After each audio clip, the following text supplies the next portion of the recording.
Behind every broken desk lies a broken promise. Education shapes the nations.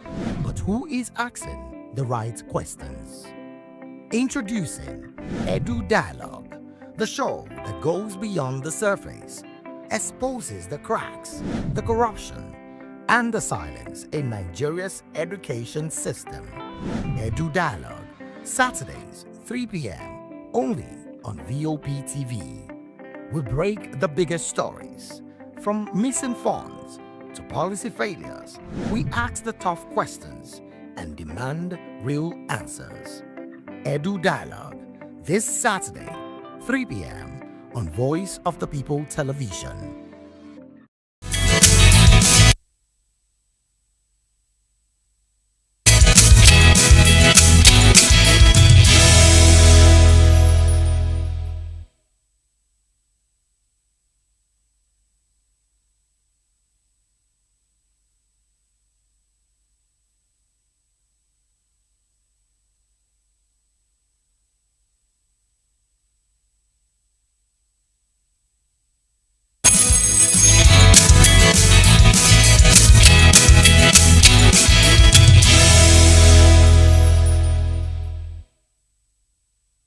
It's a beautiful Friday morning here in Lagos, so we are broadcasting from. Good morning and many thanks for joining us. I am Chukuma Okoro.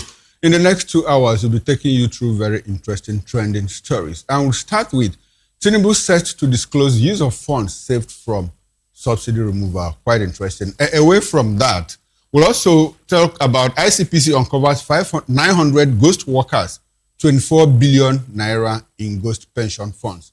And finally, Seyi Makinde, candidate of the APM, picks former DSS DG Lawal Daura as running mate for the 2027 general elections. Now, these are the major topics of conversation this morning. But beyond that, we also have other interesting trending stories that we'll talk about in the course of the show. Come along with us as we take you into our world of interesting stories.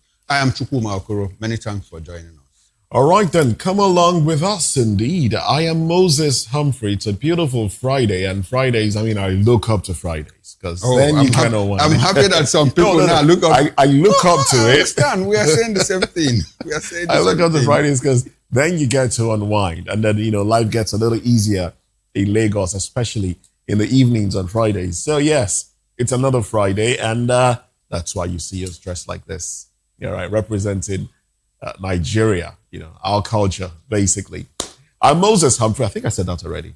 Okay. It doesn't matter.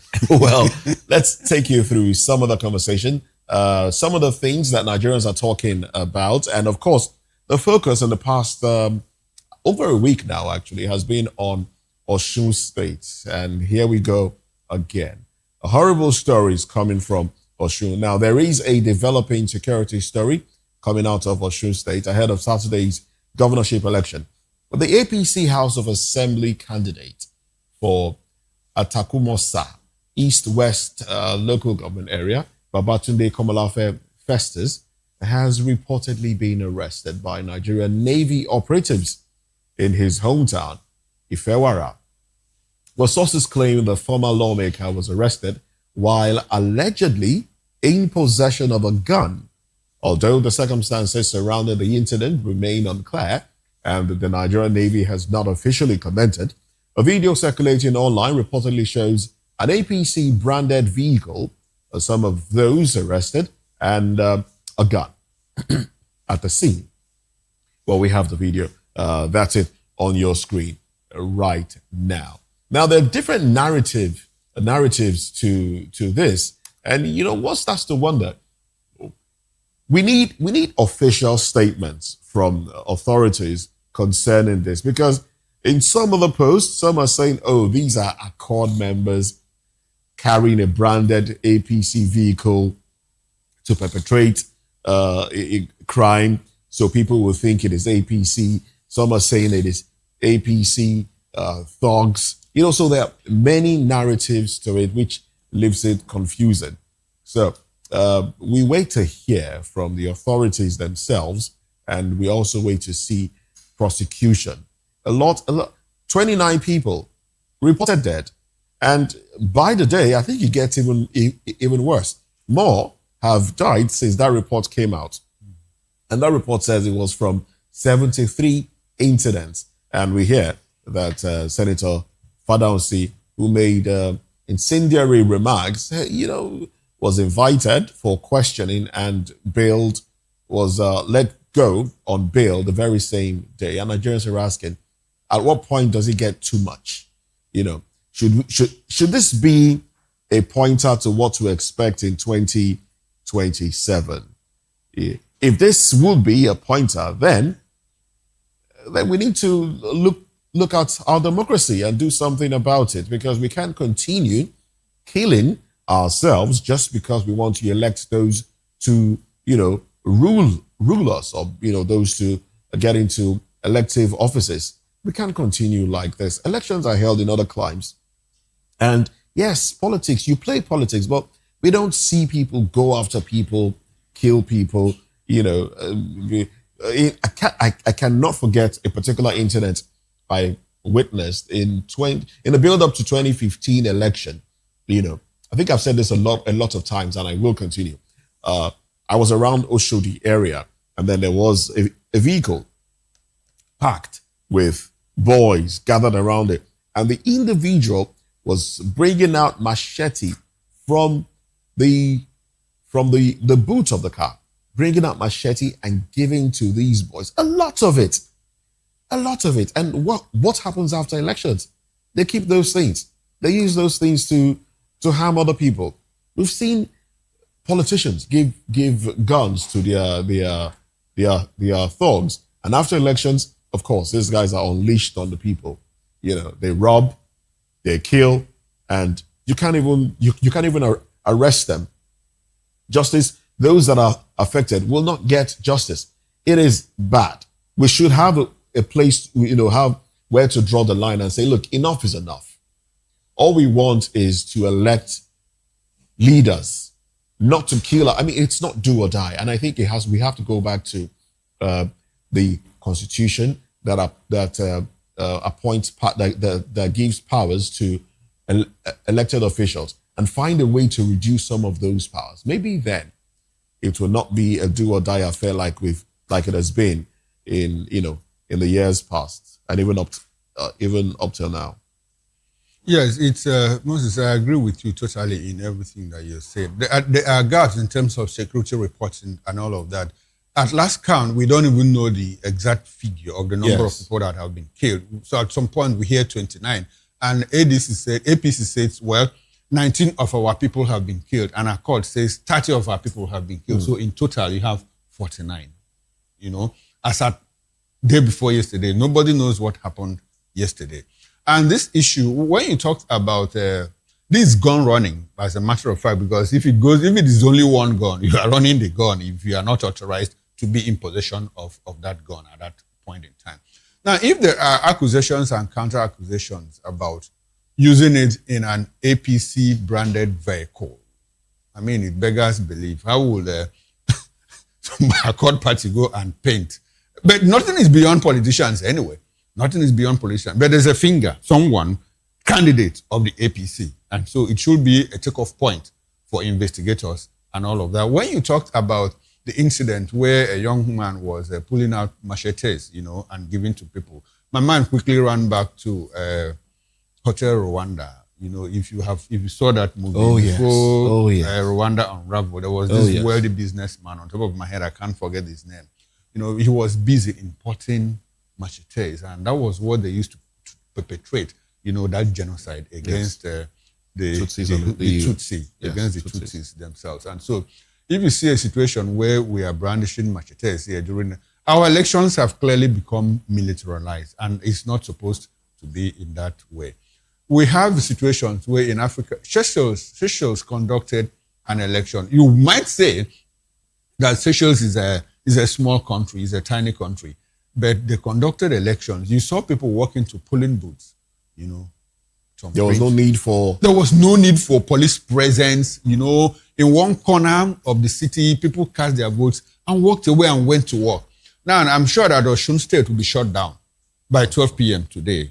No entry, no entrance, no exit in all of that. And so just because you want to conduct elections, at last count, we already have 15,000 policemen, drafted to Osun State. We have men of the DSS. Now we have 10 governors. And then you have NSCDC. You have NSCDC. Drafted. You also have 10 governors who are going to go with their retinue of security detail, men. Policemen, DSS, NCDS. So in Osun State, you are going to have, I understand that because of this violence, some of the cities are already deserted. I don't know where people are running to. If it gets to a point where people have to run away simply because they want to choose a leader, I begin to ask, what kind of leader are they choosing in that instance? Because I've seen it happen. In some parts of the north, people were killed. Core members were butchered, practically butchered. Why? Because elections were being conducted. And in all of this, nobody's career is damaged. People were even promoted. People that made incendiary comments became ministers. Some of them became presidents afterward. Nobody was prosecuted. Nobody was interrogated. And I keep saying it, the moment you don't have consequences for actions, for inactions and infractions like that, you cannot change the society. The society cannot move forward. Unfortunately, that is what we see. We saw a senator who said, go and kill them. If you see them, kill them. The man practically walked into, joyfully into a police station and came out, laughing after how many minutes of interrogation. And so do you think that another person will not do the same thing because there is no consequence? And we have a government, we have a president, we have a party that cannot even call to order the people behind all of this. And so it's a free reign for everybody. I keep saying that a society that condones what it does not like cannot change. I mean, if we have a situation where people say certain things, look at the Sheikh Jinge in the north. Sheikh Gumi is even supporting him. Of course. And you see, and in all of this, the security agencies look the other way when these things happen. And so others will practically have to learn. The whole of Southwest is now militarized, whether we like it or not, because that is what I see. You see people like the Oluwo of Iwo making comments, don't come. Sunday Boho making comments. Sheyi Makinde saying, looks like Operation Wait Here is loading. Adeleke is saying, workers mobilize, and I'm asking, is it going to be mobilized force for force and all of that? And you see APC move 10 governors, who abandoned their duties and all of that just to go and campaign. If you had done well at the national level, you don't need all of that mobilization, that massive mobilization, just to prove a point. And so let us also ensure that this is not swept under the carpet, because if it is swept under the carpet, when bad behavior is rewarded, what happens? It gets worse. It gets worse. It gets worse indeed. Oh well, let's get into another conversation. This affects anyone who may find themselves or loved ones at a police station. Yes, this conversation has come up a lot of times. They say police bail payments. All right, it's a legal practitioner has raised concerns over the practice of demanding money before suspects are granted bail, stating that Nigerians should not be made to pay for bail where they are legally entitled to it. Now, the concern goes beyond the money involved. For families already dealing with the stress of having a loved one in custody, unofficial payments can create another layer of pressure and raise questions about accountability in the police system. It is important for Nigerians to understand their rights and know where to seek help when they believe they are being unlawfully charged or charged for bail. They keep saying bail is free. Honestly speaking, this statement has left me more confused a lot of times, because yes, you hear that bail is free, but then I think I need to have a conversation with a legal practitioner to help me understand the intricacies of this. They say bail is free. You're asked to pay bail at some point. The IGP has put out his number. That's what's trending now. Put out his number with some police spokesperson advising the public that if you're asked to pay bail, just step out of the police station and call the IGP on a particular number. And we know how these things work. At some point, I've had to call a number that was advertised like this, and nobody picked. I was there. I had to, but it wasn't about bail though. It was a different thing entirely. The number was advertised. I called and called and called and nobody picked. And I had to find a way to get myself out of it without trying to prove that I know my rights. You know, that's the issue. I think one of the worst things that can happen to any Nigerian, is to find yourself in police matter. Oh, you don't yes, want to yes. find yourself in police station for any reason. You will hate yourself, because I've had cause to, just like you, to go, intercede for a friend who was unjustly put behind the bars. And when I got to the police station, no, in my mind I said, no, may Nigerian police never happen to me or anybody I love. It's really bad. Is it the bribe? Because what even happened to you pay for the pen, you pay for the paper. The pen. The policewoman at a point, she even said I need to pay. Though she claimed to be joking, I needed to pay before I even sit down to talk to her. Yeah, okay. And then, the offense in that as my much friend. as that was a joke. But of course, if you had brought out something, she would of course, she insisted, taken it. and I had to, part with some money to sit down. It was later on I was told that they knew that I was a JJC, that I should have stood my ground. And then what my friend was even put behind the bars for was bailable. So we had to go bring, in short, I had to start calling people who knew a particular policeman in that station to come and talk to them, to even accept it. No, it's just so messy. You just don't want to find yourself in any police situation in Nigeria because they are so corrupt. Really? They are corrupt. Really? They Hey, are. I like this conversation. You know why I like this conversation? Someone called you a JJC, and I think that you are actually a JJC.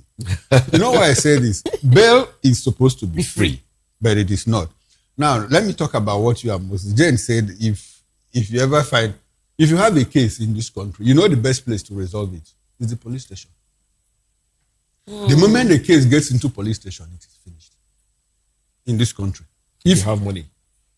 If you have your way around town. Okay.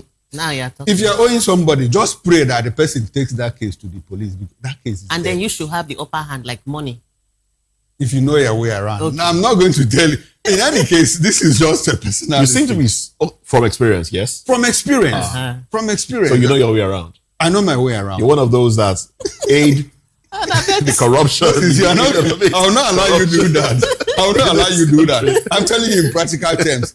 In practical terms, if you have a case in Nigeria, of course, the best place to settle is the police, because the police is going to settle it for you. But what kind of settlement are you going to get is a different thing altogether. And so when they say that bail is free, with all sense of modesty, my wife is a lawyer, and so I know all of these things. And I walk around it with her when she comes back. I was in the police today, and I needed to secure bail for high profile somebody, probably in EFCC and all of that. And bail is supposed to be free, but like Moses said, even pen and paper, you pay for those things. They are making so much money. They are making so much money. And now, so when they say that bail is free, in real terms, it is not free. But in our books, it is free, just like every other thing. To get information, are you aware that if you file freedom of information request, it's supposed to be free?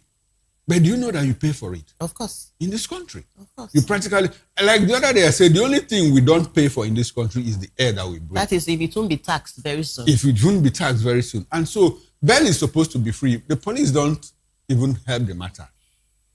Because if you run into trouble and you go to a senior police officer, you know what the person will tell you? He'll just tell you, see how you can work with them. It's as simple as that. See how you can work with them. So in our books, bail is supposed to be free, but unfortunately, it is not. Just like I said, in every other thing that concerns Nigeria, you are offered something for free. But can you imagine? I told a story of how my boy, who is going into exam class, had to pay 7,000 naira for NIN. Nigerian National Identification Number, but it's supposed to be free. I also paid for my own NIN because I was under pressure. Now, I hope that some people will not say that I'm an accomplice to a crime. You're just a Nigerian.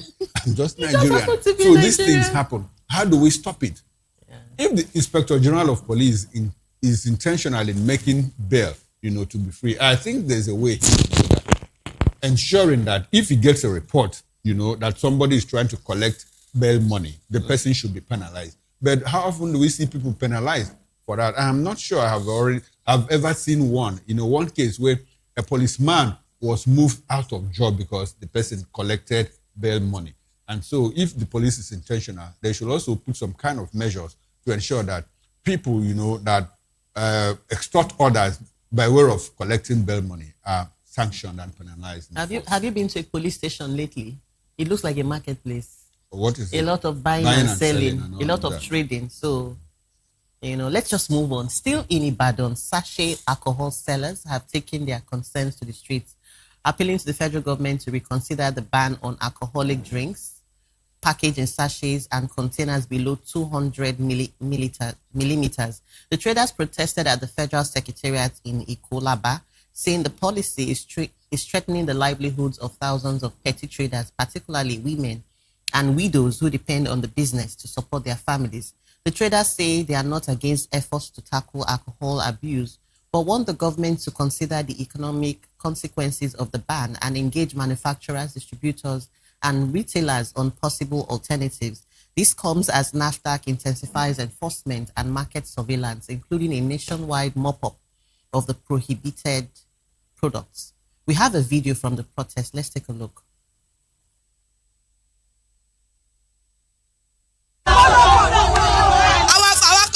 Ọtí tó fẹ́ kó sílẹ̀ ni ààrẹ níṣẹ́ mi ta lè ṣe ọtí là ń tà torí pé ká má bàa jalè ká má bàa dẹ̀dọ́kọ torí rẹ̀ la fi wá bẹ̀bẹ̀ fún ìjọba wa Tinubu ká má bàa kó ńlẹ̀. bàbá kọjọ torí Ọlọ́run kò sí tá a lè ṣe a lè ní agbára kankan ẹ̀bẹ̀ là ń bẹ̀ kọjọ ẹwọ́rú ẹ̀mí sìn láti bí 14 years tọkọ mi ti kú pẹ̀lú ọmọ 4 ọjà yìí náà mò ń tà.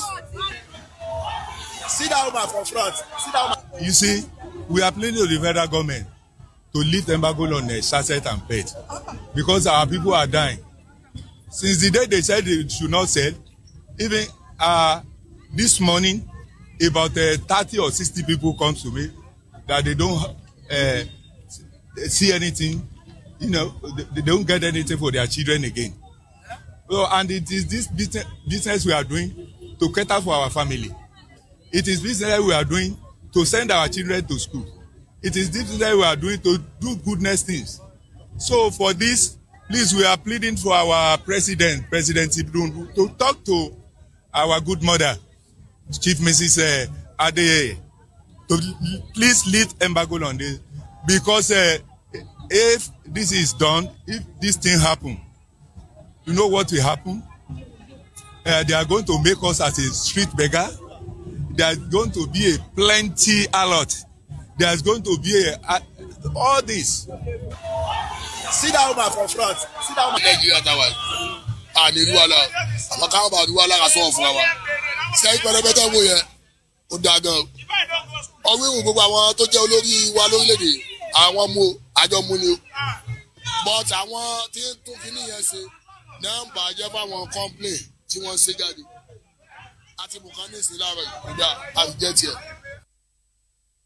I think this issue has been going on since the beginning of the year because I know at different times during the year we've talked about it on the station. When we make laws like this, when we clamp down on certain things, what are the alternatives? Because the truth is, this is also a thriving sector. Off camera, we're talking about the fact that this Baraga and all of this, it's a booming sector. So if you want to clamp down on this sachet alcohol, and rightly so, because we have a kidney disease pandemic in Nigeria. A lot of Nigerians are coming down with kidney disease. In fact, I did see a video yesterday about a lady, by a lady who was analyzing the fact. She's a medical doctor, and she was saying that she's seen an increase in kidney failure amongst young Nigerians, and also among young children. So this is also a fallout of some of these things because this sachet alcoholic drinks, most of them are adulterated because of the clamp down. Yes, they are adulterated. A lot of them are even, you need to see when NAFDAC clamps down on some of them, you see the conditions with which they are made. We have fake alcohol in circulation. We have substandard goods, which some Nigerians import into Nigeria, to harm their fellow Nigerians. So yes, while I do agree that this should be implemented, how can they resolve it? What can they do, maybe in the interim, to douse the tension? Is it to regulate it since they cannot outrightly ban it? I don't know, but I think it's there's a fine line between, outrightly banning it and maybe perhaps looking for an alternative. Now, we need to understand a few of these things. This issue has been on for a long time. It's been on since about 2018 when, the law came out that government wanted to take out sachet alcohol beverages in 200 ml. This is a small, they are easily concealable, they are very, very affordable, and children have access to it. Yes. And that's actually the focus here, because children have access to it. Children can purchase, hide it in their pockets, and just squeeze it, and then, like you said, we have kidney issues. There's a kidney pandemic. Yes. People are coming down with illnesses. Some of these drugs, they just have, they're not properly produced. In fact, I'm of the opinion that a lot of what we consume today in clubs, you would rarely find original. Those things are, a lot of them are adulterated. Even the ones that they carry, what's that thing called? They do the Ephesi, the yeah. A lot of them are adulterated. Yeah. Let's be honest with ourselves. But you see, these people, they're talking about job losses. I understand the angle to it. I understand poverty in the land. People need to make a living. In fact, you could hear the man on the screen say, "Oh, if this is stopped, because women will not go into prostitution." People are into prostitution already. Anyway, it's not stopping. That's the oldest stopping. Profession. It is. And it will always be in demand. So whether they ban it or not. Anyway, my brief take on this is that I am for the ban. If you need to sanitize society, something has to give. They are not saying stop production. They are saying, like you said, 200 ml. Yeah. Because it is low end, it's easily affordable. I mean, something has to give. Since 2018, people should have been able to transit. There was even a moratorium at some point, and then it came up again in 2024. Okay, we've given you 5 years to put your house in order. Now we want to enforce the ban, and we are still in it to 2026. But I think apparently the advantages of the ban outweigh the disadvantages. So I'm for the ban. We should just go in for it. So I just want to ask, why was it even approved in the first place? Why was it approved? I mean, the sachet version of some of these alcohol. I'll direct you to the DG of now. I shall answer that question. Let's quickly run into the newspapers and bring you the headlines before the major stories. And we'll start with the Daily Sun. Governor Makinde, APM presidential candidate, picks former DSS DG Lawal Daura as running mate.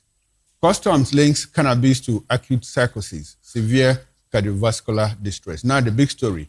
XCDS, NHRC, Amnesty demand action against Father Hunsi Jiringi with the riders. Their unguarded statements should not be tolerated. Senators' remark must not go unpunished.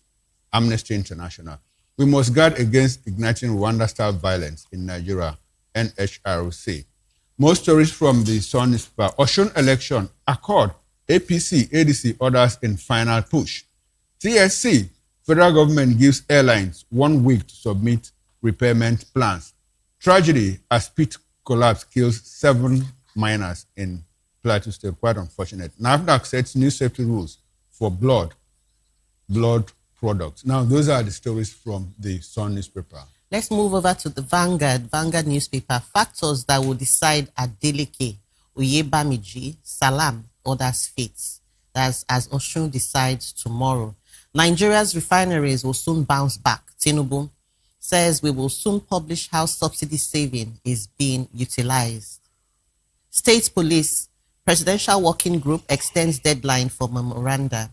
Xenophobia, no request received yet from South Africa on repatriation costs. That's from the federal government. Recapitalization, NIA backs NICOM as 7 more insurance firms clear hurdle.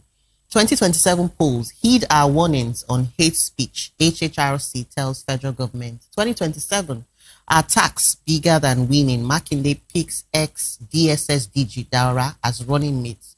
Drug war, Ogun Customs hands over 16.7 billion naira cannabis to NDLEA. Feeding crisis rocks prisons. Those are the lead stories from the Vanguard newspaper. And the Punch has these headlines. 2027, Makinde picks ex-DSS DG. Daura as running mate, rallies opposition. 2027, Abiodun Daniel trade fresh blows over political allegiance. Governorship poll. Police lock down Oshun. DIG. 30 CPs deployed. And then we'll get into the riders much later. State police bill. Presidency extends public submission to August 21. Edo records 70 child defilement cases. Fathers, top offenders. And that is troubling indeed. Oh, well. Well, these are the headlines on the cover page of the Punch newspaper. We'll get into the analysis of these headlines at 10 o'clock when we get into newspaper review. Now, let's get into our very first story, all right? Talking about basically some appointment that's been made, all right? Yes. Tinubu said to disclose use of funds saved from subsidy removal. All right, then. Let's talk about it when we come back from this break.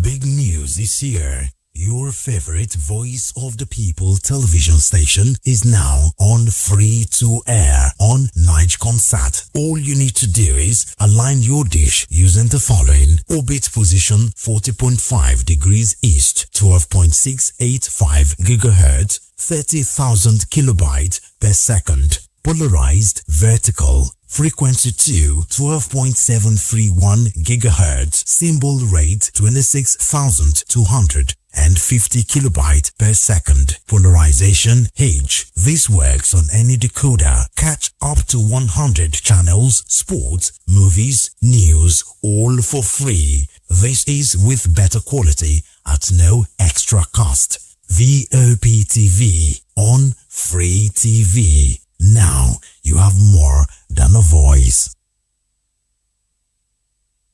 Big news this year.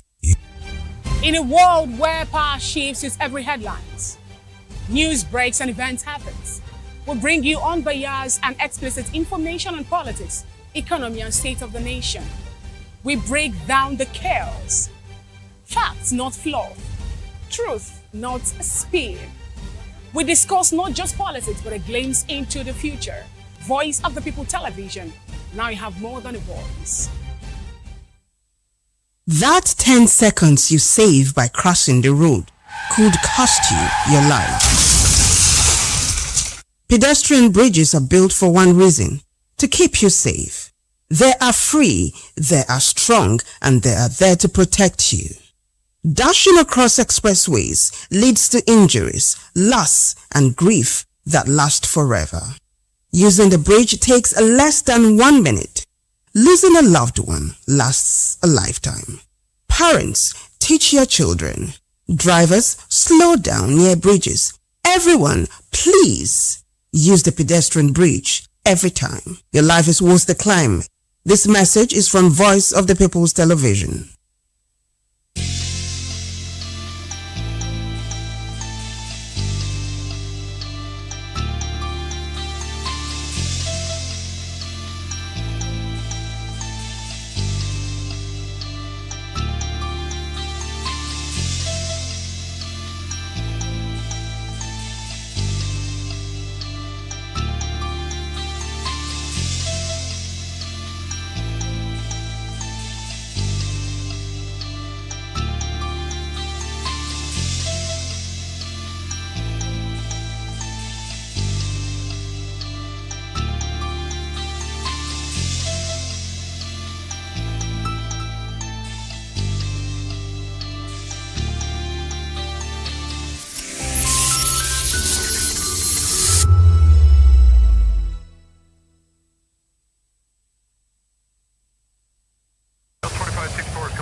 What happens in the hush behind hangar doors? Who signs the papers that gamble with lives? Which truths were grounded?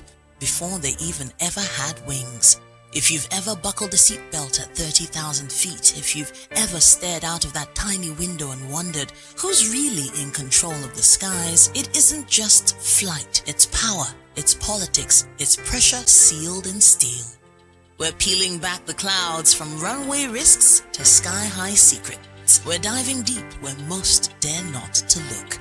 Aviation Scope, every Sunday at 7 p.m. only on Voice of the People TV. We don't just report, we reveal. We don't just ask, we uncover. Because when it comes to the skies, ignorance is turbulence. Aviation Scope, the sky isn't the limit, it's just the beginning.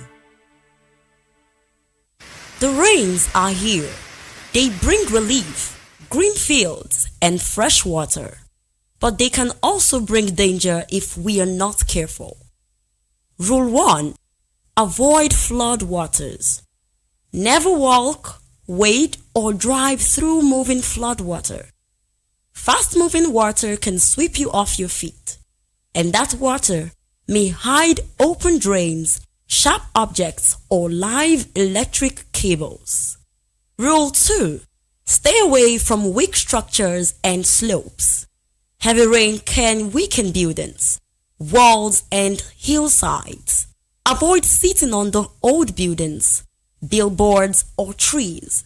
If your area is prone to landslides, report cracks or soil movement to emergency agencies immediately. Rule 3. Protect yourself from lightning and accidents. Stay indoors during thunderstorms.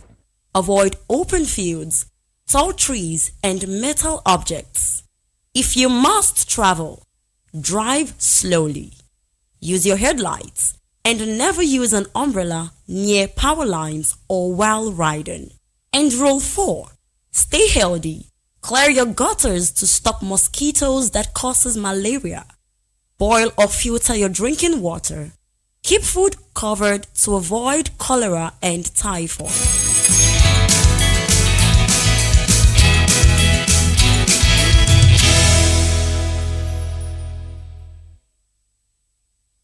Welcome back and thanks for staying with us. If you are just joining us, this is BOP this morning. Now, President Bola Tinubu says the federal government will soon publish details of how the funds saved from the removal of fuel subsidy have been utilized. Receiving the leadership of the Nigerian Union of Petroleum and Natural Gas Workers, NUPEN, the president defended the policy, saying the savings have helped government fund salaries and long-term infrastructure projects, including major road networks. He also argued that regular payment of workers' salaries has wider effects on families, businesses, and the economy.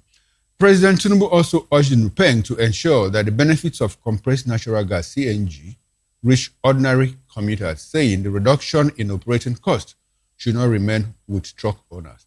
While the administration maintains that subsidy removal has allowed resources to be redirected to development, the planned publication of the spending details could give Nigerians a clearer picture of where the savings have gone and whether they are translating into tangible benefits for citizens. We've been joined in the studio here in Lagos, who we are broadcasting from, by Dele Fanimo. He will help us make sense of this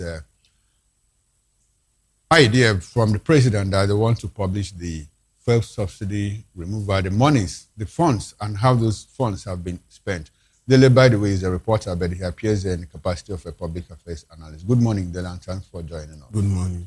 We've been joined virtually by Mr. Eze Eluche. Mr. Eluche is a lawyer. He appears in the capacity of a public affairs analyst.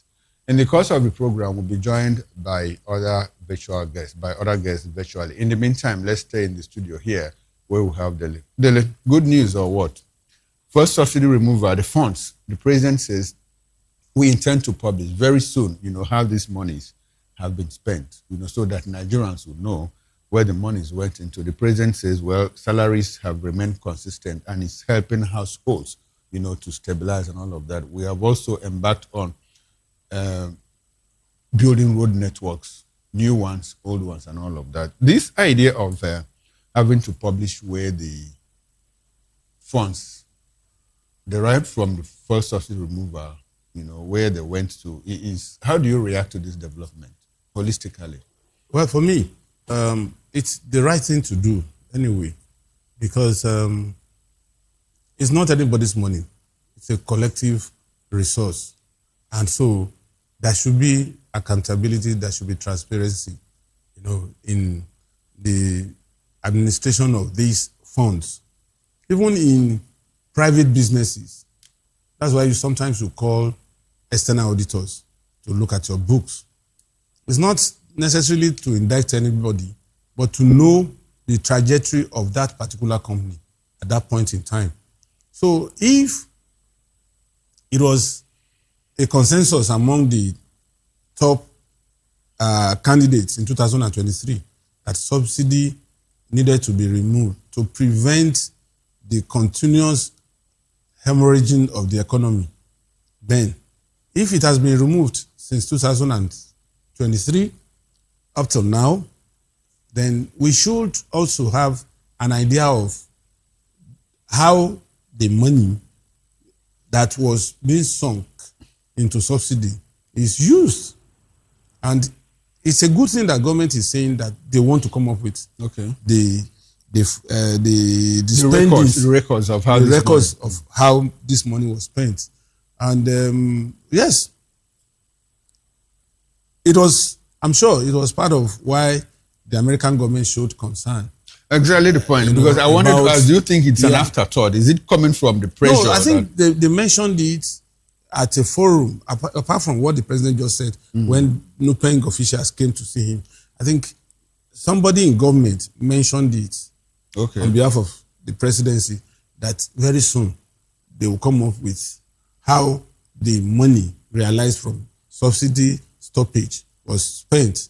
And so we would rather wait and see the picture, though we have seen one or two things that have been done, and except we want to deny the obvious, state governments now earn more than. I recall that there was a time I was discussing with you, and we went into an argument that local governments don't get more than 150 million. And I said, the least they get is about 500 million naira. And then when we fast checked, we discovered that even some local governments were getting 600 to 800, though on paper, because these funds are still being administered by their governors. Because of the joint allocation account, JAC, yes. JAC, So, but the outlook is no local government and less than 500 and all of this is coming from states, the first subsidy removal and all of that. Yes. As we go on now, before I get to the virtual guest, the president seems to be gloating that, salaries have been paid. Is it something that he should be proud of, that he's been paying salaries? No, you see, salary is supposed to be given. It's supposed to be a given in any environment, because you are not doing anybody any favor by paying salaries, because those people offered services, so you are giving them what they deserve in return for the services. But if it's in the light of the fact that there was a time even federal government had to do had to borrow money to pay salaries, and state governments were in arrears of salaries and all that. And suddenly today, no government is owing salaries, even in spite of the salary increase and all that. So it shows that the blood that is being sucked off Nigeria is coming back to raise those who are in comatose. You understand? So for me, subsidy, and up to now, the only person that is deviating from the stoppage of subsidy is Showore lately, saying that he will restore subsidy if he becomes president. I don't know how to do that. All right then. Thank you very much. Subsidy was a drain in the economy. All right. Thank you very much, Dele Fanimo. Let's quickly run to Barrister Eze Eluche. Good morning to you, Mr. Eluche, and thanks for joining us on VOP this morning. Let's establish communication with you. Yes, thank you very much for the invitation. Good to have you, sir. Now, the president is talking. Nupeng went to meet him, and the president said, well, very soon we are going to publish details of how the fuel subsidy funds are being spent. I would like for you to react to this. And as you are reacting, the president also said something like, you will understand that salaries are being paid consistently, and families are, that families are somehow becoming stable. How do you react to the president's position about paying salaries and the fact that, he's going to start publishing details of how the fuel subsidy funds are spent? React holistically to this before we get into the specifics. Thank you very much. I think what is happening now is exposing the reality that Mr. Tinubu has been running a very opaque administration that is not transparent at all. Because ordinarily, this is his third day in office. Ordinarily, Nigerians should be seeing these results either in the budget or in various other reports. You don't have to tell us that you will cook up some document and then churn it out to the public. Now, there has always been this misperception that all the candidates agree that they will stop fuel subsidy. What most of them, particularly to be said, but he will stop this regime of paying subsidies because it has been established to be a fraud. Even under the Buhari regime, it was realized that many people were just collecting monies and just submitting documents and getting paid humongous sums in the name of subsidy. So those who said they will stop the regime of subsidy payment, we are saying that they will stop it and maybe go after those who receive those monies illegally. There is in reality nothing like subsidy being paid. So what Mr. Bola Tinubu just did on the day he was announced into office was to jack up the price of petroleum products, basically, and then under the guise of removing subsidy. And you will see that even the sum supposedly benefited from removing subsidy has been funneled into several other scam issues, one of which is the issue of petroleum pipeline protection, paying monies to several of these characters in the Niger Delta in the name of petroleum pipeline protection. The amount these people are being paid is almost equivalent. Am I still on? Yeah, you're on, sir. Go ahead. We can hear you. Am I still on? Yeah, you are on. Go ahead. We can hear you, sir. Go ahead, Barrister Eze. We can hear you. Okay. The amount being paid to those people who say they are guiding pipelines is more than, in fact, it's almost the same thing as the amount supposedly saved by withdrawal of subsidy. There has just been nothing in real terms that you can call withdrawal of subsidy. And for Mr. Tinubu to say that he intends to publish a document, look, what they're just doing is they're trying to cook books, because the reality is that Nigerians are still paying excessive sums. Okay, you've removed subsidy and now we're paying more than what we were paying when subsidy was available. So who is fooling who? And you see, we have to understand this practicality, this reality about economics. The government, like Mr. Tinubu said, that because they're now paying increased salaries, their families are not able to take care of themselves. Come on, give us a break. Look, the Naira of 4 years ago had more value than what is being paid now. States that were getting, let me give you an example. If you got $1 billion as a local government 4 years ago, and you are now getting 5 billion. Now, the reality is that the 1 billion you were getting 4 years ago, because of the diminished value of the Naira, is far higher than what you are getting now, even if you're getting up to 4 or 5 billion. Likewise for salaries.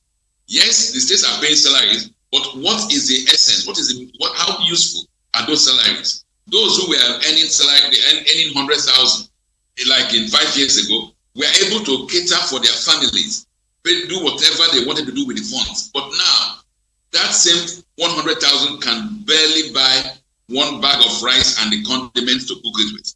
So when Nigerians should look beyond the semantics, look beyond the posturing of this administration, and realize that indeed we have been duped continuously for the past 3 years plus. And this whole rules of we are getting better, we've removed subsidies, is being used to give states more money, is neither here nor there. Okay, you remove subsidy, but you have borrowed far much more than virtually all the governments in Nigeria combined. So who are you fooling? If the cost of that removal of subsidy was to now lampoon generations of Nigerians unborn with debts that cannot be repaid, because those debts are being leveraged against future oil production levels. How can you say how can you dare tell us that you've removed subsidy? and then you've now mortgaged our lives and the lives of our grandchildren by debts that can never be repaid. So the reality is this: Mr. Tinubu is very deft at saying something, and then what only those who are discerning can understand. And I know that when he publishes this document, there will be claps. Okay, I've given states more money, I've given this, more salaries have been paid. To what extent? I mean, compared with the debts, compared with the various contracts that this government has given out without passing through due process. And I'm talking particularly about these two signature projects of this regime, which is the Lagos Sokoto, Badagry Sokoto Highway and the Lagos Calabar Coastal Road. Those things were scams because they did not pass through the due process mechanisms. And that is why, and if you look at those two things, it's far much more than the amount that are supposedly saved from the so-called withdrawal of tariffs. So empirically, when you look through what the president is trying to do, or what he says he has done, you just see that he's taking Nigeria in circles, round and round in circles, and there's really no way out of this scam is putting us unless we kick him out of office. Thank you very much. Thank you, Mr. Ishi. We'll come back to you. Dele, let's examine this palliative, the promised palliatives. Other countries like India, when they took out their subsidy, they gave palliatives, they were cash transfer, inflow into the economy. Nigeria promised palliatives. So is it that we did not plan before, this administration did not plan before announcing the subsidy, or they just got hooked at some point, got stuck at some point? Well, first, I'm not a spokesperson to the government, so we don't know the internal workings of governments.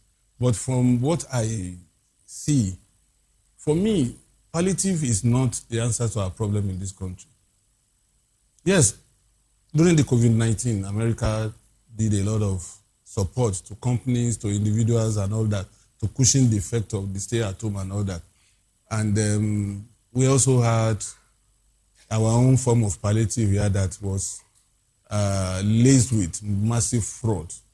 You imagine somebody, when everybody was at home, saying she spent several hundreds of millions of naira feeding school children, even when they are in the closet of their homes. So how did she serve this food? Who ate the food? And so most palliatives end up with politicians in Nigeria, because they would tell you, I'm allocating 500 beneficiaries to Senator so, 300 to House of Rep members so.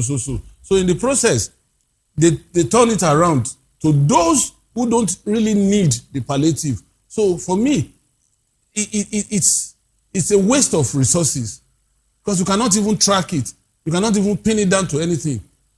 Most people who enjoy palliatives in Nigeria are those who don't need it. You see them, most of the people that are supposed to benefit, most of them don't even have bank accounts. If not for now that we have these digital banking services that even traders can access those banks.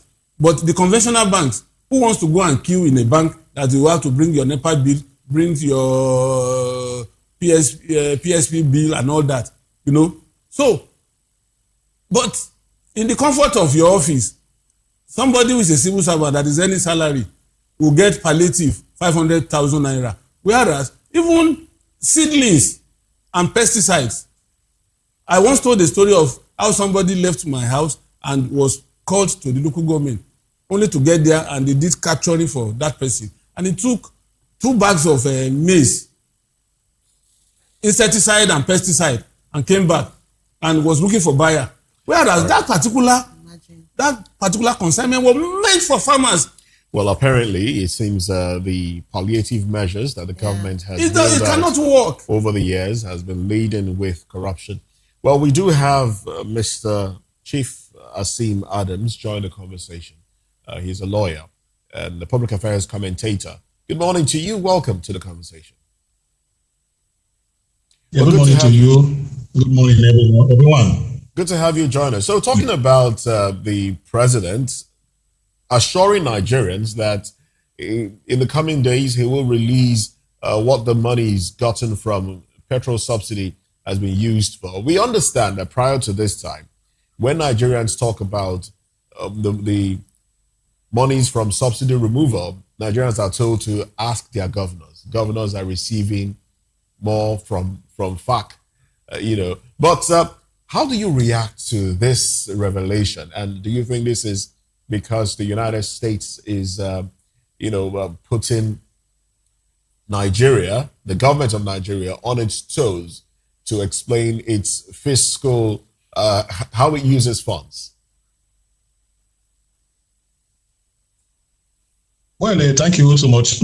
First of all, I don't know whether it is the United States that put pressure on Nigeria, but the Constitution demands that Nigeria and the president or the Nigerian president must explain how monies, belonging to Nigerians were spent.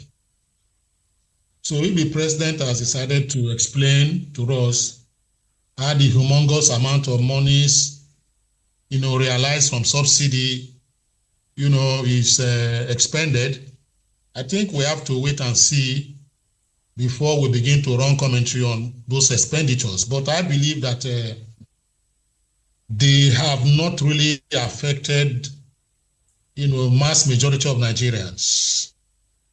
Whatever monies they have used or expended, accruing from the subsidy, accounts, that is the humongous amount there. It has not touched the lives of the average Nigerian man. So, but we are waiting for him to explain to us, how these monies were expended. I hope this explanation will not be audio. What I mean by audio is that maybe he's going to explain this in about 5 years' time or even next year. It should be immediate, because as you give out money, there should be accountability and there should be records. I was even thinking that in 24 hours, they should tell us how those monies were expended. Why wait till such a time? That is it. Now, the issue of the subsidy, we have questioned how those monies were used. For instance, we were thinking that those monies will assuage the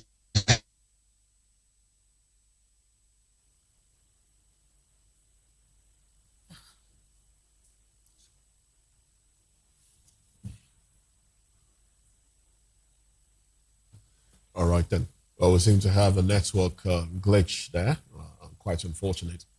We'll come back to Chief Asim Adams in a bit, in hope that the network will allow us get his full thoughts in before we wrap up this conversation and move to another. But let's bring this back to the studio. Mr. Fanimo. Now, talking about how can this government, with what's going on now, the government spoke about measures to help cushion the effect of the removal of subsidy, one of them being the introduction of CNG. And a lot of Nigerians have asked questions about the viability of that, how it's been, how it has been deployed and all of that. Shouldn't there be some sort of shouldn't government educate Nigerians more on what it has done with the CNG that has been brought in, seeing that it hasn't seemed to gotten to every part of the country? Accessibility now. See, if you bring 100,000 buses to this country today, it will not assuage the problem of transportation in this country. That's one. Two,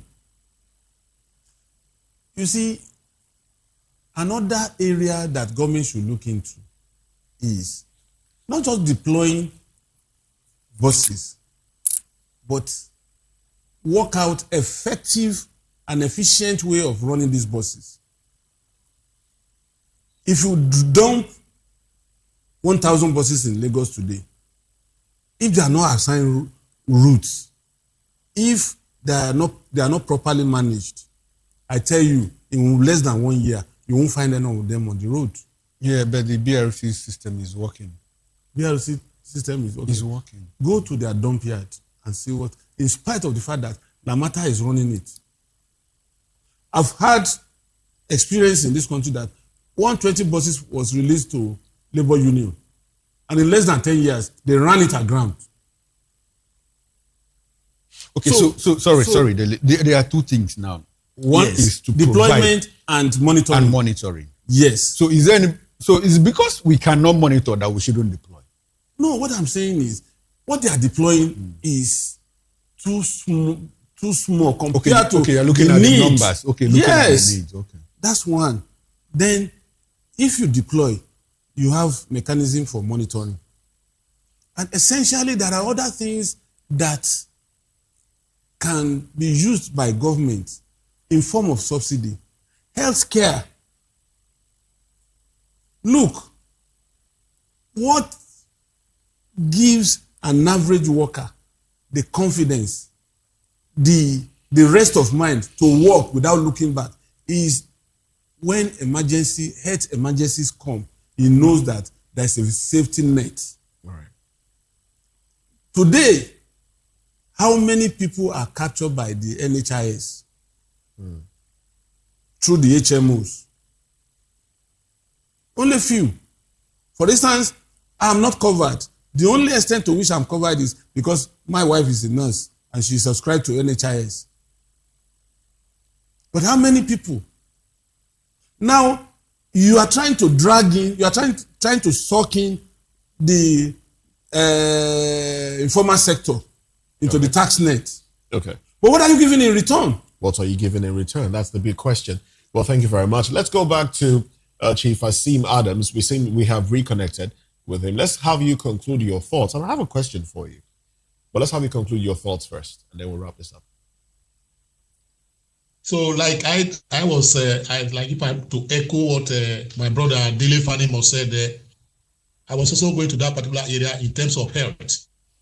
You know, that health area is very important. Subsidy, the humongous amount realized, there should be increase in salaries because you cannot begin to say 70,000 naira is the minimum wage for Nigerian worker, whereas, you know, prices of a one-bedroom apartment in any part of Nigeria is about ₦1 million per annum. Now, even if you say 70,000 of the workers to meet up with all these things, then the health sector also. Then, if they are removing, if they have removed subsidy from, Okay. Okay. Well, this just keeps happening and quite frustrating, I must say. Well, we hope to reconnect. Network has been acting up lately. But let me take my question to Mr. Eze Eluchie. Well, I do hope that you're still with us. Yes, I am. Oh, good. Thank you very much for staying. Well, now the question is, government has, at the onset of the subsidy removal for civil servants, now government proposed wage award, wage award, which was a certain amount of money to help cushion the effects of the removal. I think to the tune of about 35,000 naira, and this was at the outset of subsidy removal. But very recently, I understand that civil servants are still just started receiving some of the wage awards that were promised in 2024, which meant that government stopped the payment. Now, how much of this can be dissociated from 2027 elections? That's the question, really. Thank you very much.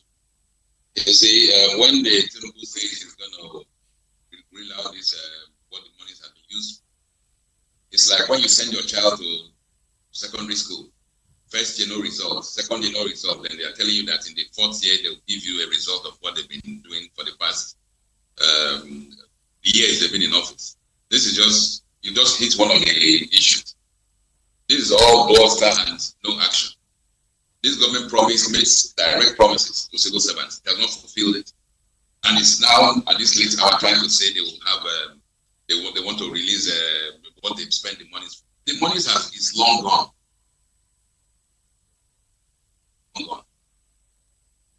In November last year, Alhaji Atiku Abubakar raised the issue that over 17.5 trillion was spent on this petroleum pipeline stuff. This is more than what has been received from subsidies.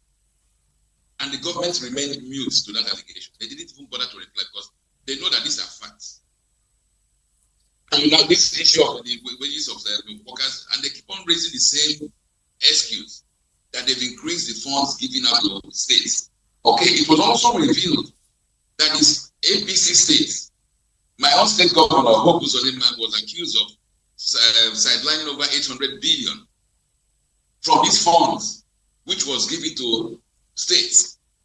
So even if the government comes out tomorrow and tells us they've given trillion to states, you should ask yourself, which of these funds were meant to the state for the states, and which ones were meant to the state to plug back into scams like the City Boys movement and all that kind of other stuff that is geared towards electionary campaigns. So I don't understand why we should be saying we are looking forward to receiving what the regime will bring out as a scorecard from this fuel subsidy. Okay, all right. Yes, go ahead, sir. Go ahead. Yes, we leave the pains of this scorecard on a daily basis. Those whose salaries can no longer take them home are leaving it. Those who cannot afford to pay hospital bills because they're no longer doctors in these hospitals, they are leaving it. So they can keep their figures to themselves. Okay. Nigerians live the reality of their all right, Mr. Eluche, let me stay with you as we interrogate this further. Now, at that meeting, the president did say, well, we have also channeled, apart from paying salaries consistently and governors, top nationals getting more money, we have also channeled funds into infrastructure development. And a direct quote from his Minister of Works, David Umahi, I'll take it now. Now, David Umahi says, when people say we are borrowing to do these roads. When people talk about hunger, we are using the roads to fight hunger, to fight the hunger that we met on ground. When people say that we are borrowing to do the roads. When people complain about hunger, we are using the roads to fight the hunger that we met on ground. I know you are not the minister's spokesperson, but can you help us understand how building roads, can mitigate hunger in Nigeria? Thank you very much. I traveled from Lagos to Owerri by road in the course of the past 3 days. And my brother, it was a tale of torment. It was horrific. I didn't realize that we had become so degraded. I mean, the Asaba Benin or area access was even for luxurious buses was a mess. And I also discussed with people who travel the southwest to Abuja flank. The same thing. Umahi is just deceiving himself. He's using the Lagos coastal road, which is already in a mess, and they want Badagry Sokoto that nobody is saying as what they are spending this money on. But the reality is they're not doing jack on infrastructure. Now, Mr. President was talking of CNG gas. It's a huge joke.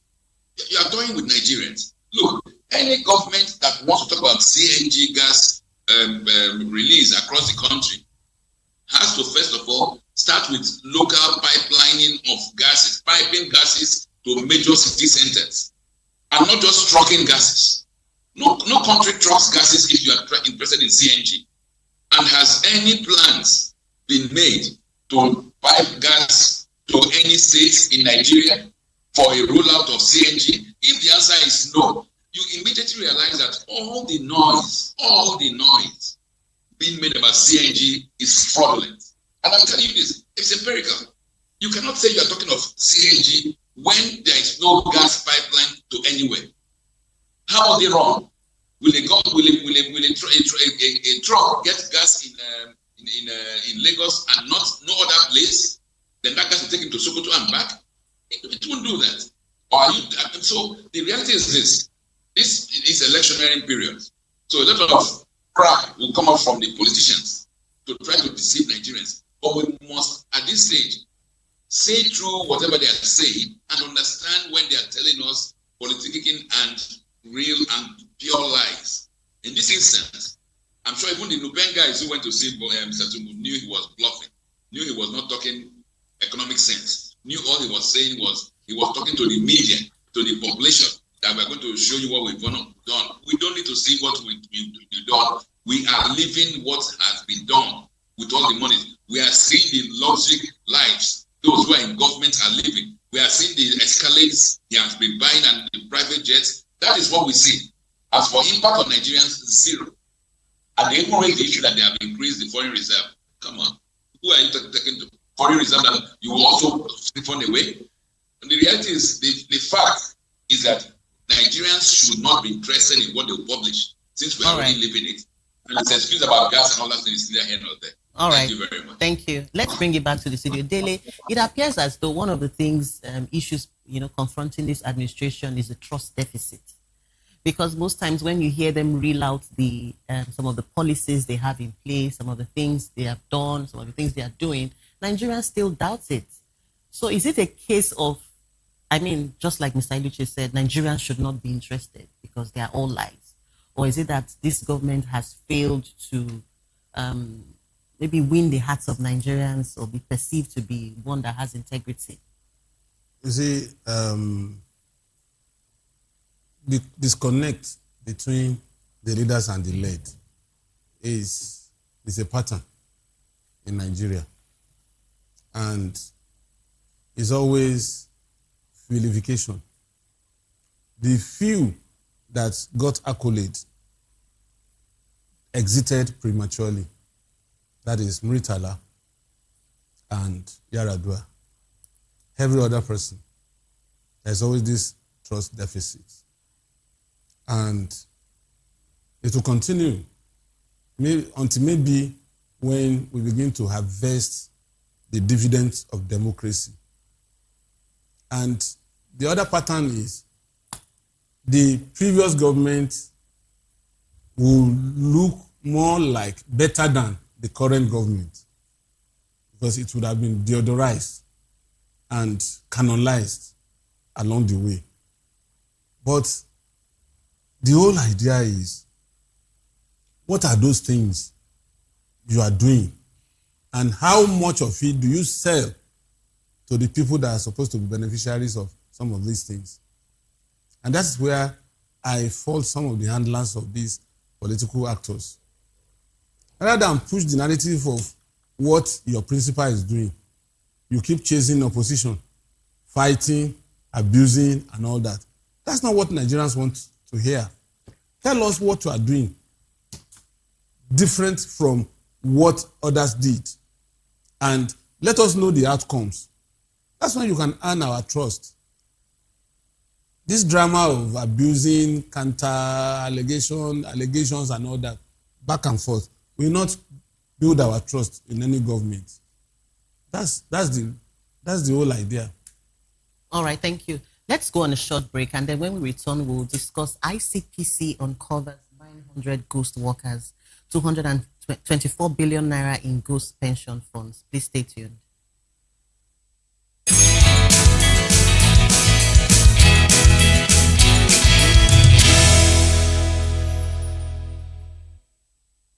Big news is here. Your favorite Voice of the People television station is now on free to air on Nigecomsat. All you need to do is align your dish using the following: orbit position 40.5 degrees east, 12.685 gigahertz, 30,000 kilobytes per second. Polarized vertical. Frequency 2, 12.731 gigahertz. Symbol rate 26,250 kilobytes per second. Polarization H. This works on any decoder. Catch up to 100 channels, sports, movies, news, all for free. This is with better quality at no extra cost. Voptv on Free TV. Now you have more than a voice. In a world where power shifts its every headlines, news breaks and events happens.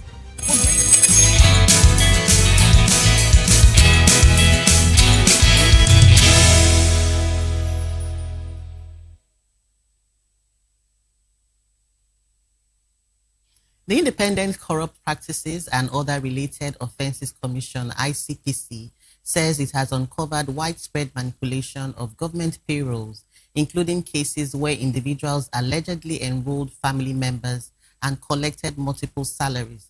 The ICPC chairman, Musa Aliyu, disclosed that one person allegedly enrolled 14 family members, while another collected as many as 13 salaries. The commission also identified about 900 suspected ghost workers and recovered more than 24 billion naira in ghost pension funds in 2024. Beyond the financial loss, the ICPC says fraudulent payroll entries could also create ghost pensions, housing benefits, and health insurance, further draining resources meant for Nigerians. The Commission says it is increasingly using data technology and collaboration with government agencies to prevent such leakages and ensure public funds are spent for their intended purpose. The revelations raise fresh questions about the strength of government payroll systems and how long citizens should continue to bear the cost of loopholes that allow public resources to be diverted. Dele, let's examine this. Ghost workers, phantom health insurance schemes and all of that. This has always been happening. So where does this gap, where does this gap come into play? You see, it dates back to 60s, even during colonial era. You see some of these things. And that's why sometimes when I want to talk, I call civil servants evil servants. You see, I had a brief stint in the civil service, so I know some of these things. You see, ghost workers had been with us even before I was born. And you can only mitigate because it's like you are having 100 rats in a room. You can't kill them at once. You have to be intentional to kill one by one. And that's why I commend ICPC for unraveling some of these things. You see, ghost workers are not what politicians invent. It is in the civil service.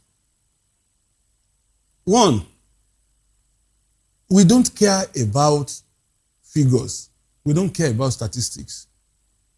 Now, if you go to pension office, what you find is those who had died more than 10 years ago, because the family failed to submit death certificate and clear that name from the list, they become ghost workers because they will clone an account and present it against that dead pensioner's name and start remitting that amount to the pensioner's name.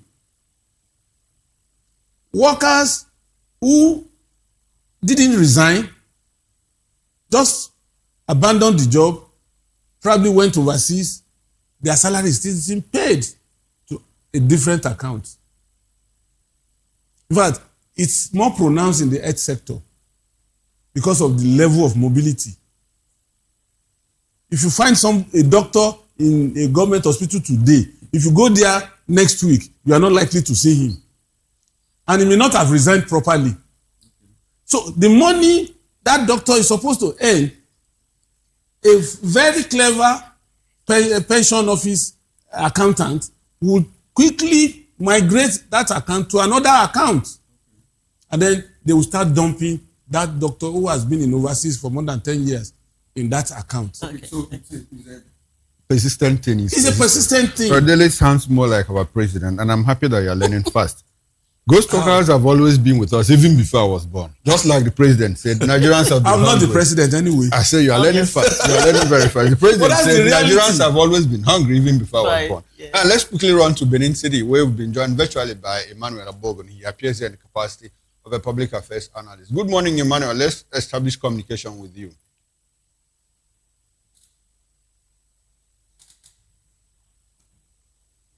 I'd like for you to unmute your device so that we can get your audio feed.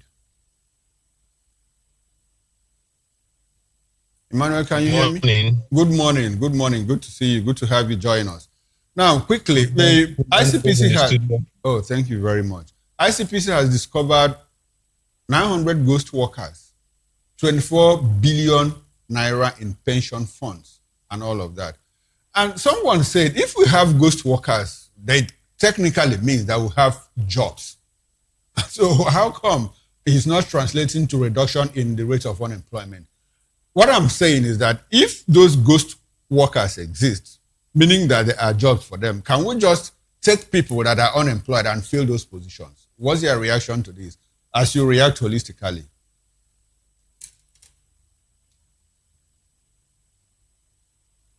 Don't need anybody to tell you that. And when leakages are very, very visible to this extent in the government, it tells you the gap between the government and the people. But however, 24 billion naira recovered is such a large amount.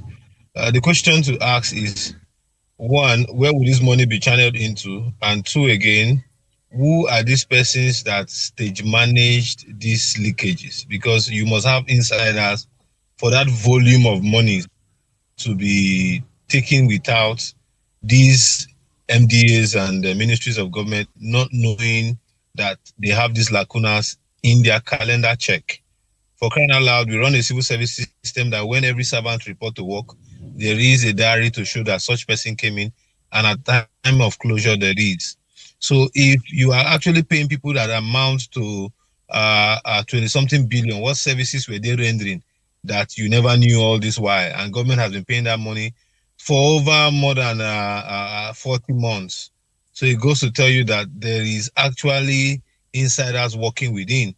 Now, to where government will channel this money into, a few days ago, I came across a government welfare package from the Ministry of Humanitarian Services and all that. And they were giving out, what's it called? ATM cards, a kind of ATM cards. And I asked the young man, how did you get it? He said he went to the Ministry of Human Affairs in Rivers State and he got it from there. And they are being made to receive 75,000 naira a month. If you divide that 24 billion by 75,000 naira to Nigerians who are hungry, it will go a long way to pursuing over 200,000 to 300,000 Nigerians. And you can imagine what that means if shared across the 36 states. But however, we're not looking at all of those lacunas. My major focus is, who are these persons that aided these collections? Because they've collected this money for months. And these monies are in their possession. Agreed, government has blocked the leakages or government is aware of the leakages. Where did the previous monies, where did it go to? Because these were resources that were made available from the removal of fuel subsidy. So if within civil service, this volume of monies are being taken, it goes a long way to show that it's not only the public office holders, it is all Nigerians and even those in public service that are involved in this. Because we have parliamentarians who are in parliament who ought to carry out oversight on these things on behalf of Nigerians. If that volume of leakages is being taken by persons who they believe is administrating salary, wages, and all that, then the legislators should be blamed largely. The people at the tail end haven't taken time to explain all of this. I must tell you that we, the Nigerian people, I'm using this word again on your channel, we are the causes of our problem.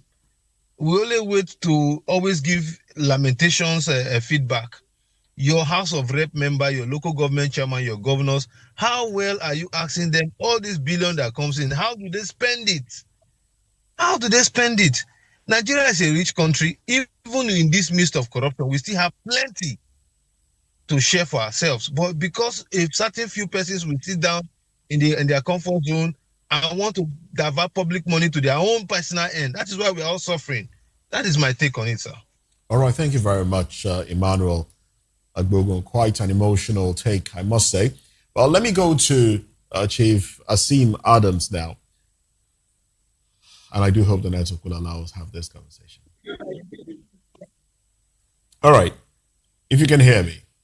Now, a situation whereby government cannot determine, even though, with technology, government cannot determine how many people is under its employ, how much it is paying. How then can government, plan its wage bill? Of course, government cannot plan its wage bill except they want to plan dubious wage bills. And the dubious wage bills is what most governments in Nigeria churn out every month or every year. Now, let me tell you why I'm saying that it's dubious wage bill. The people who are in government know exactly that 10 billion, 50 billion paid to teachers every month, that in that particular list, maybe they have 1,000 or 2,000, but those teachers are not up to 2,000 in a particular state. If you ask any state the number of civil servants they have today, for instance, starting with my state, Edo State, you ask Edo State, how many civil servants you have in your employment or employ? They are going to give you exaggerated figures, to cover up, the budget that is always made to pay for those people. They will give you something outside of it. Now you begin to ask yourself, a particular state claimed that he had employed about 1 million civil servants. I ask the question, if you have employed up to 1 million civil servants, why do we still have unemployment? What is the total population figure of that particular state? So they know it's a dubious scheme that has been ongoing for a very long time. And that dubious scheme is that they inflate figures. They inflate these figures and they know that those to receive, the recipients of those monies are not up to the number they churn out. That is what it's all about. I want to tell you something that will shock you. Do you know that there is no local government in Nigeria today that do not have ghost worker syndrome there? That is what happens. Let me tell you what ghost workers mean. It's like me, Adam, sitting down here as a top high-ranking man in my ministry or establishment.